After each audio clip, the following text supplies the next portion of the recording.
Every car in this video had one shot, one model year, one chance to make its mark before Detroit changed direction, racing rules changed, the model disappeared, or the accountants decided enough was enough. Some of these cars were created specifically because manufacturers wanted to win NASCAR races. Others were built to satisfy Trans Am or drag racing requirements. And a few were simply products of that brief period when American automakers were willing to put enormous engines into relatively ordinary cars and sell the result with a factory warranty. For this list, we're using the term factory hot rod broadly. A factory-built performance model or special configuration that existed in the form we're discussing for a single model year. And number one might be the ultimate example. Its all-aluminum 427 was so expensive that the engine option alone cost more than the base price of the Camaro it was installed in. Chevrolet built just 69. These are 10 factory hot rods that existed for only one model year. Number 10, 1969, AMC SC/Rambler. In 1969, AMC had a serious problem. They were trying to compete in a performance market owned by Mustang, Camaro, Chevelle, Roadrunner, and GTO. With a fraction of the budget, a fraction of the brand recognition, and a lineup that most performance buyers weren't even looking at, so they did something nobody saw coming. They took the compact Rambler American, the car that screamed economy and sensible, partnered with Hurst Performance, and dropped AMC's 390 cubic inch V8 into it. The result was the SC/Rambler. SC stood for supercar, and AMC was not being ironic.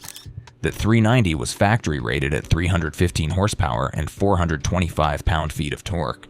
Every single SC/Rambler came with a 4-speed manual, no exceptions. And with that combination of a big V8 and a relatively compact body, these things were genuinely fast in a straight line. Then there was the way it looked. The early cars, the A-scheme as collectors called them, wore a white body with massive red and blue graphics that looked like AMC. Let a child with a spray can loose on the design. The hood scoop was not subtle. A MC wanted you to see this car coming from a block away and know immediately that something was different about it. Later cars received a somewhat different graphic treatment, but subtlety was never really the point. AMC built roughly 1,512 SC/Ramblers for 1969, and then it was over. The Rambler American was at the end of its life, and AMC moved on. No 1970 SC/Rambler.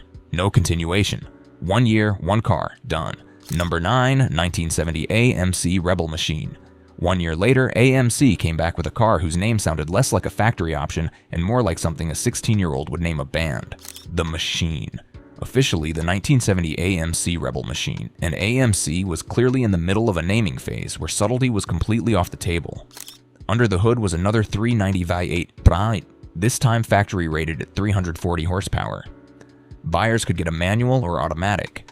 AMC added performance suspension, upgraded brakes, and proper drivetrain hardware to back up the extra power.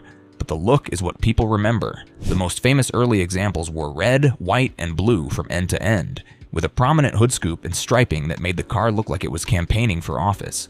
Later cars could be ordered in other colors, worth knowing because not every real Rebel machine left the factory looking like a rolling 4th of July float.